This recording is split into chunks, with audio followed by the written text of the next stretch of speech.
সবাইকে আমরা সকল অবগত আছি। কিছুদিনের আগে কাশ্মীরের পহেলগ্রামে পাকিস্তানের জঙ্গিদের হাতে আমাদের ভারতীয় 28 জন পর্যটক হত্যা হয়েছে।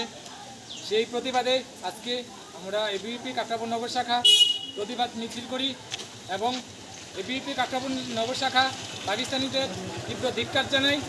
এরকম আমাদের ভারতীয় 28 জন পর্যটকদের হত্যা করার জন্য। সবাইকে আমরা সকল অবগত আছি। কিছুদিনের আগে কাশ্মীরের পহেলগ্রামে পাকিস্তানের জঙ্গিদের হাতে আমাদের ভারতীয় 28 জন পর্যটক হত্যা হয়েছে। সেই প্রতিবাদে আজকে আমরা এবিভিপি কাকরাপুর নগর শাখা প্রতিবাদ মিছিল করি এবং এবিভিপি কাকরাপুর নগর শাখা পাকিস্তানিদের তীব্র ধিক্কার জানাই।